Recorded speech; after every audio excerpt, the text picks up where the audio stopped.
Udah makan? Oke, selamat siang Pak Adi. Untuk saat ini, saya dan teman-teman saya, Tasya, Kayla, dan Daryl, akan mempresentasikan bisnis yang sudah kami buat, dan bisnis ini kami beri nama Sembagiarna Wama. Jadi Sembagiarna Wama ini memiliki arti kata sendiri. Sembagi itu berasal dari bahasa Sanskerta kuno yang berarti cita-cita, dan kata Arnawama juga berasal dari Sanskerta kuno yang berarti samudra. Maka jika Sembagiarna Wama digabungkan, itu memiliki arti cita-cita samudra. Nah, untuk lokasi bisnis yang kami pilih di sini adalah daerah Sulawesi Selatan, Indonesia. Tepatnya di Buku, Sulawesi Selatan. Karena berdasarkan research yang sudah kami lakukan, ini adalah salah satu daerah di mana ikan tuna itu banyak di daerah sini.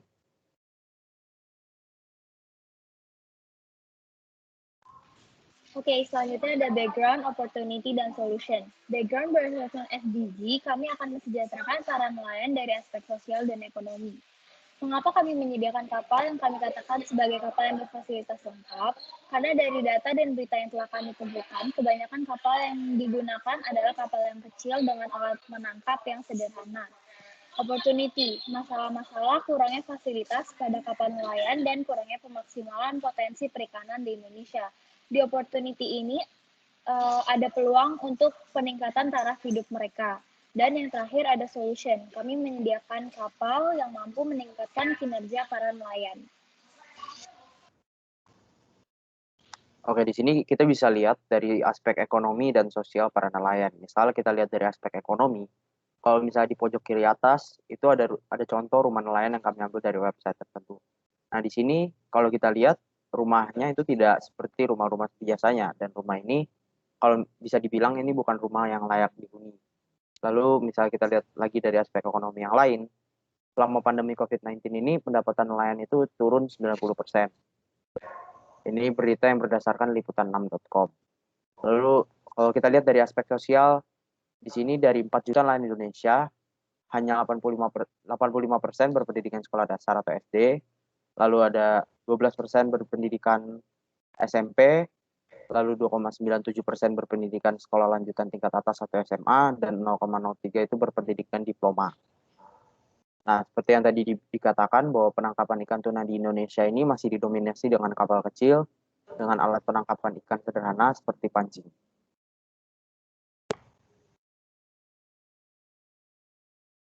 Ya, untuk tujuan dan visi dari perusahaan kami ingin membantu para nelayan agar mereka dapat menangkap ikan dengan kapal berfasilitas lebih lengkap, juga agar para nelayan mempunyai kapasitas penyimpanan dengan skala yang lebih besar, serta kami ingin lebih mensejahterakan kehidupan para nelayan tuna. Selanjutnya untuk misi dari perusahaan kami ada 3. Yang pertama adalah memberikan kapal yang lebih berkualitas dengan fasilitas lebih lengkap bagi para nelayan tuna. Kemudian yang kedua, hasil ikan yang ditangkap nantinya akan dijual dan hasil yang didapatkan akan kami bagi 50% dengan para nelayan tuna. Dan untuk misi kami yang terakhir adalah memberikan asuransi kepada para nelayan tuna. Oke, di sini ada contoh kapal yang masih kebanyakan nelayan pakai saat ini dan kapasitas di kapal ini hanya 2-4 GT. Dan ini kapal yang akan kami fasilitasi kepada para nelayan dan ini kapasitasnya bisa mencakup 40-50 GT.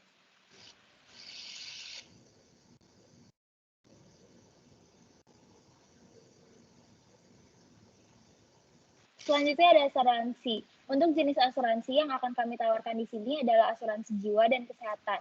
Berikut adalah kelas asuransi jiwa dan kesehatan yang akan kami tawarkan kepada para pekerja. Yang pertama ada mulai dari 350.000.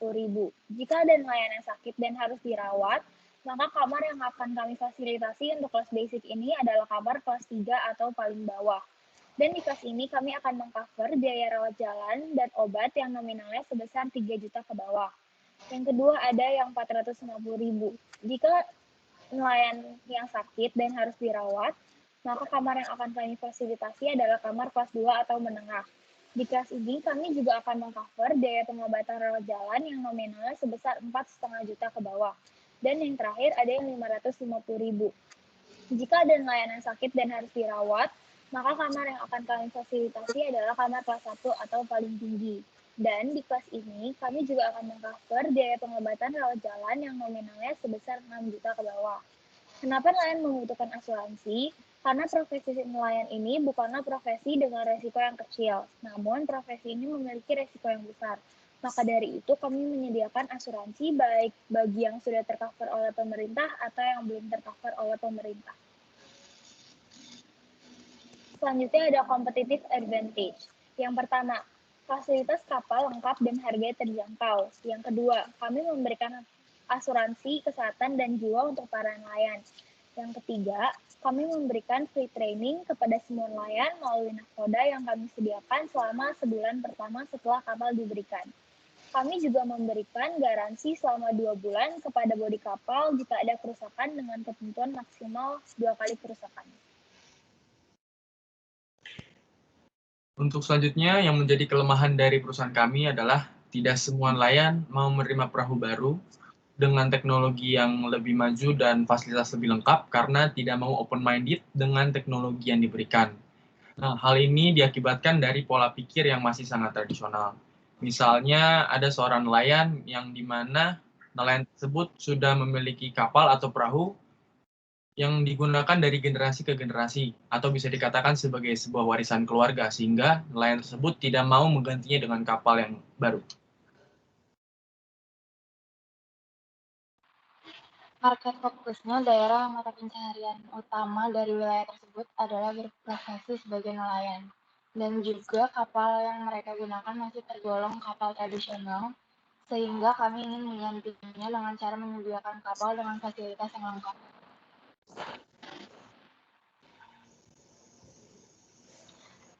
Dari estimasi biaya yang sudah kami perhitungkan, modal kapal yang kami butuhkan adalah 400 juta untuk satu kapal, dan kita membutuhkan 5 kapal, jadi harganya 20 miliar. Dan bensin yang kita pergunakan adalah solar dengan harga 12.000 per liter, dan kita membutuhkan 40 liter per hari dengan harga 480.000. Jika dihitung dalam bulan, kita membutuhkan biaya 11.400.000. Untuk 5 kapal, harganya 72 juta per bulan. Jadi, untuk satu kapal, kita membutuhkan biaya kurang lebih 414.400.000 per bulan, dan untuk 5 kapal, 20 miliar 720 juta untuk 5 kapal. Selanjutnya, untuk target tuna, kita menargetkan 10-15 ekor tuna dengan berat 80-100 kilo tuna. 80 kilo tuna dengan harga 3,6 juta dan 100 ekor tuna dengan harga 4,5 juta. 10 ekor tuna menghabiskan biaya kurang lebih 36 juta sekali melaut, tetapi dikurangi dengan 6 juta untuk biaya melaut. Jadi kita menghasilkan 108 miliar per bulan. Selanjutnya ada hasil bagi 50%. Sehari kita bisa mendapatkan 36 juta. Hasil kemudian dibagi 50%. 18 untuk 10 orang. Dalam sehari nelayan bisa mendapatkan 1,8 juta. Atau untuk jika dihitung per bulan, kita bisa mendapatkan 108 miliar. Hasilnya kemudian dibagi menjadi 50% dengan harga 540 juta. Dan dibagi aja untuk 10 orang, jadi satu nelayan bisa mendapatkan 54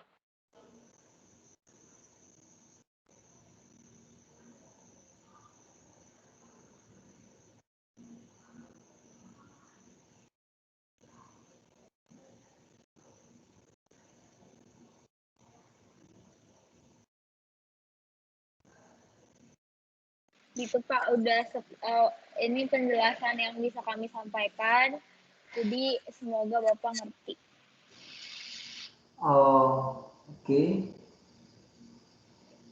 Jadi sekarang apa yang jadi kalian mau memamerkan apanya di usaha ini, di pelayanannya atau di peluang untungnya? Mungkin kalau di sini kita akan menunjukkan kalau peluang untungnya dan juga apa yang kita fasilitasin supaya hidup nelayan itu lebih terjamin.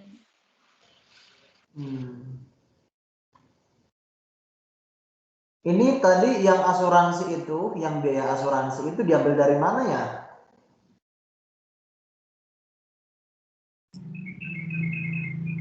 Nah, maksud saya kaitan dari asuransi yang tadi dengan bisnis ini di mana ya?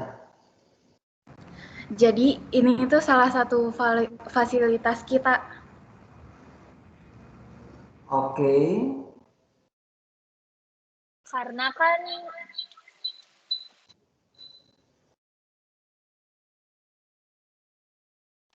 kan di sini itu pekerjaan nelayan itu resiko itu bukan resiko yang kecil, jadi dia resiko yang besar, cukup besar. Jadi di sini kita memfasilitasi asuransi untuk menjaga si nelayan ini supaya kalau misalnya ada kejadian yang nggak sebenarnya di luar dugaan kita itu bisa tercover. Jadi nelayan itu hanya perlu membayar sebesar 350.000, 450.000, dan 550.000. Jadi dia itu tidak terlalu mengeluarkan duit yang banyak banget gitu. Karena kan kehidupan nelayan juga pasti membutuhkan rumah yang layak, juga membutuhkan biaya untuk keluarga dan lain-lain gitu loh, Pak. Dan asuransi ini hanya untuk yang bekerja sama dengan perusahaan kami. Oke. Oh, kira-kira mungkin saya tanya dulu ya ke Ravin. Ravin, kira-kira 10 tahun lagi kamu mau membuka usaha ini?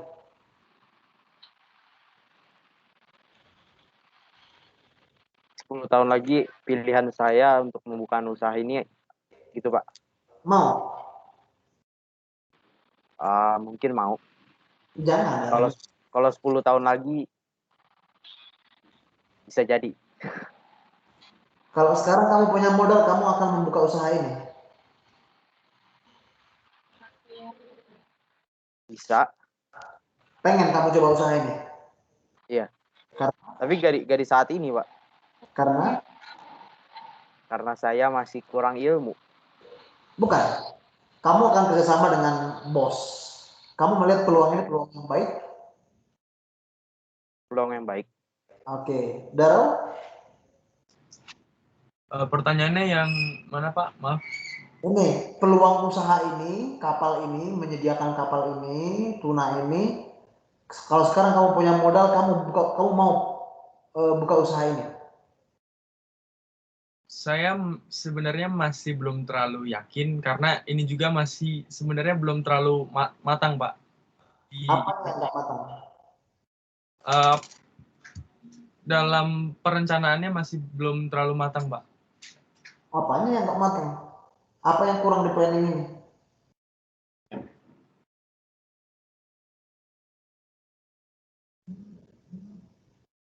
Apa yang kurang? Kasih tahu aja kalau ada yang kurang ya kita diskusikan.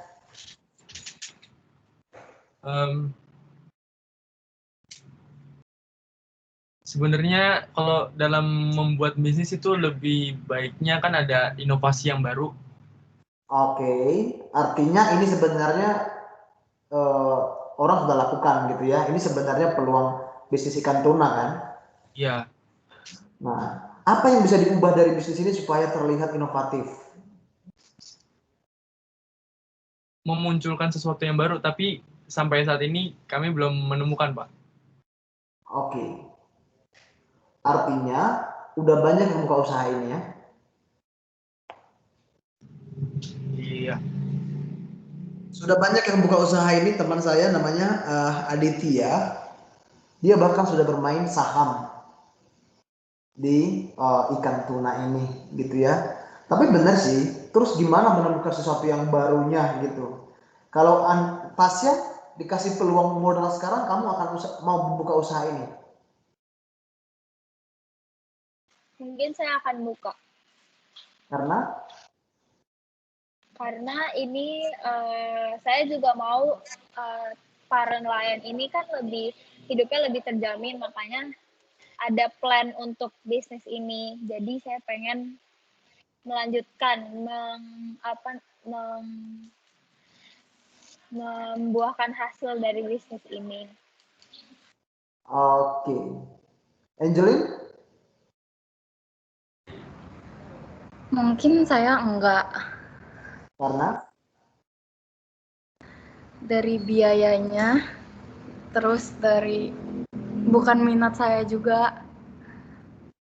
Oh, oke. Sebenarnya kalau biaya sebenarnya itu kita bisa ngajuin proposal ke Bank Indonesia. Bank Indonesia itu mau ngasih modal. Kalian sudah tahu kan bagian itu kan? Cuman sekarang benar kata Daryl, apa ya yang membuat usaha ini supaya saya itu melihat peluang baru. Nah, bisnis ini menjanjikan ya, walaupun sebenarnya kalian kan belum nulis pajak di sini, belum nulis asetnya, ngegeser kapal dari sini ke Sulawesi kan butuh modal. Terus mengirim barang dari menjual itu pun kan butuh tenaga. Itu kan sebenarnya masih banyak untungnya, itu masih untung sangat kotor ya. Saya ngerti. Itu mah nanti kita bisa otak-atik, saya ada aplikasinya yang bisa kita langsung screening. Kira-kira kalau sebuah usaha itu butuh modal berapa? Kebetulan Bapak juga punya usaha yang sudah autopilot gitu ya. Nah, cuman bener kata Daryl, apa ya yang membuat ini terlihat kebaruannya? Mungkin kalian masih punya waktu untuk memikirkannya. Boleh tanya papa, mama, atau orang-orang yang dewasa yang sudah punya usaha gitu. Kalau Pak Adi sekarang usahanya itu di bidang konveksi, tapi dia itu kebaruannya adalah nggak baru-baru banget sih. Jadi misalnya kamu perlu kaos yang ditulis nama kamu atau keluarga kamu di sana, saya bisa bikin jadi dalam 1 hari gitu. Nah itu semua ada dan saya dapat investornya seperti itu. Kira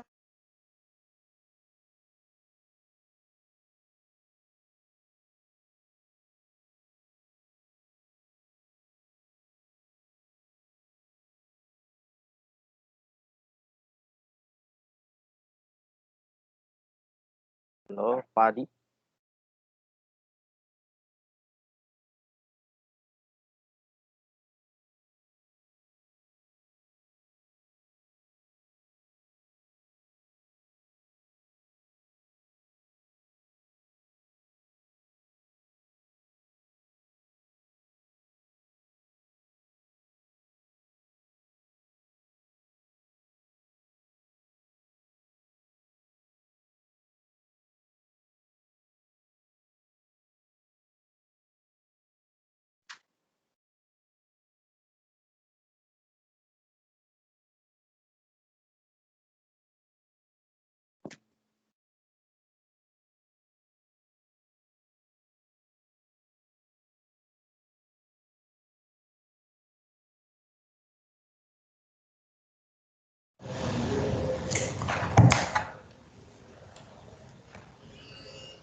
Putus tadi, Pak.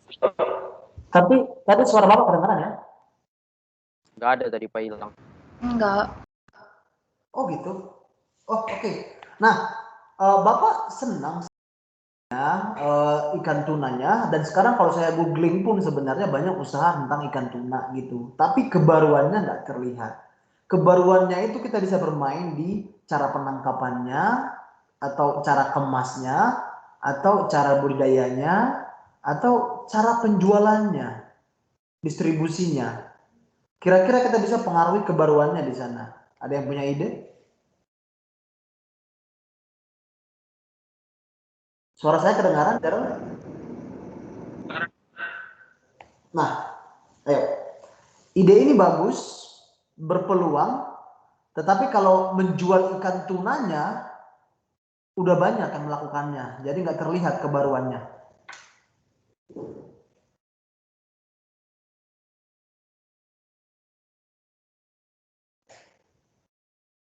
Kira-kira di bagian mana yang kita bisa lakukan tetapi menguntungkan juga?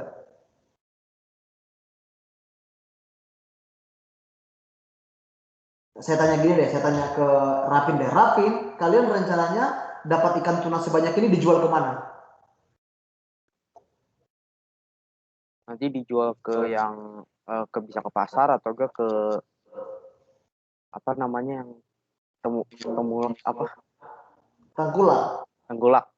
Nah, itu yang bisa kamu ubah jadi sebuah yang baru. Kalau ke pasar sama ke tengkulak, berapa daya tangkap mereka? Daya serap mereka berapa? Dan mereka kemanain ikannya, nggak akan mahal kan? Nah, itu bermain di kebaruan. Gitu. Atau kedua, kalian kemasnya di karung atau di sebuah tempat yang baru yang mungkin bisa dikirim atau logistiknya gitu.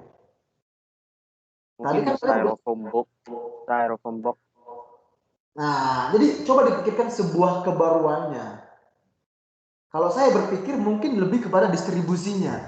Misalnya Raven bilang, Pak, orang-orang di Sulawesi Selatan menjual ikan itu ke tengkulak. Pasti tengkulak tekan harga, saya yakin. Saya udah banyak pengalaman dengan tengkulak. Kami punya peluang lain, Pak. Nah, peluangnya itu apa? Itu yang kamu suguhkan. Pasti orang mau. Pasti saya tanam modal. Tapi kalau kamu juga mengusahakan ikan tuna, tapi ngejualnya ke tengkulak, apa bedanya sama yang sudah ada? Ngerti, Rapin? Ngerti, Pak. Paham, Pak. Ya, mungkin kalian cari informasi siapa, bukan supplier, tapi bukan tengkulak juga, tapi mungkin perusahaan besar yang saat ini mencari-cari ikan tuna. Dan kalian bandingkan harganya, masuk. Kalau kalian ambil selisihnya dan kalian untung besar, ya saya juga mau. Tapi kalau ngejual ke tengkulak, saya nggak mau. Mending ngapain saya tanam modal? Mending saya jadi tengkulaknya aja. Saya beli murah, saya jual mahal.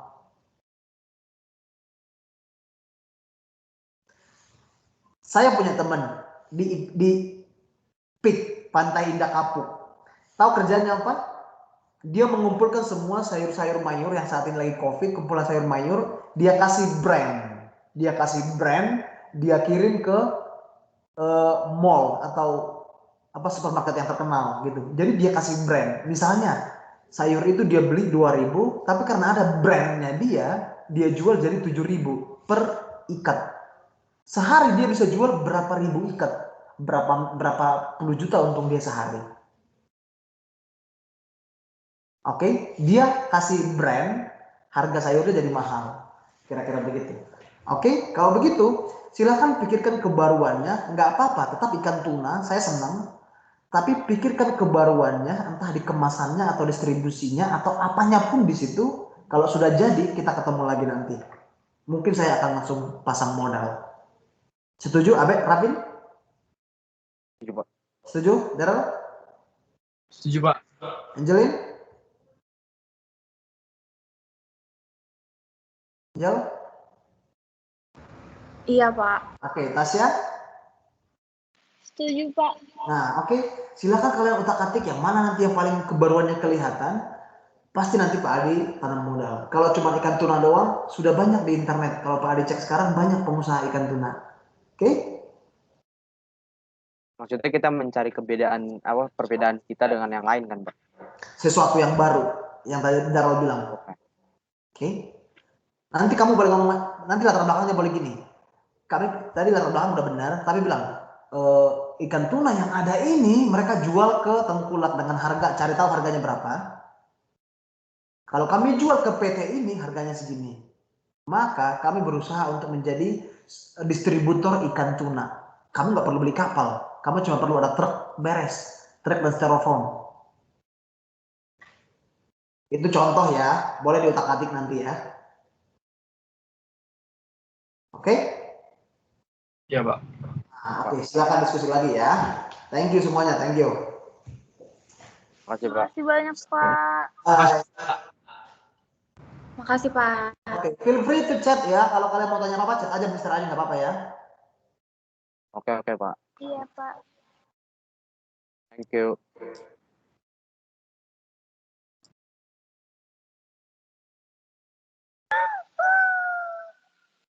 Stop recording dulu.